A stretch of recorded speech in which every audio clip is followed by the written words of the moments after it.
गलती झाली आमची, माफ करा आम्हाला.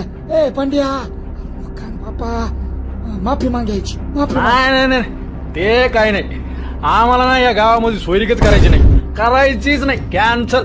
चला रे, उठा. जमायला मग चला चला, उठा निघा मग पटकन. चला आत्ताच्या आता निघा, नाहीतर असा हागस्तोर मारीन ना, आणि हागले म्हणून पुन्हा मारीन. चल निघ, उठ रे, उठ. चल निघ, निघा पटकन. रे माई घ्या, तू थांब. उगा, कशाला माई थांबतो. खाली खाली लई माजला नाही तू. पुन्हा करतो का, पुन्हा करतो कसा? अगं बाय बाय बाय, काहून मारायली त्याला? मरण सोडा त्याला. काहून काहून मारायली त्याला? हा, तू मुके बस आहे. काय केलं त्यानं? मग तुम्ही सांगायचं ना आधी. लेकराच्या जातीला काय कळत असते?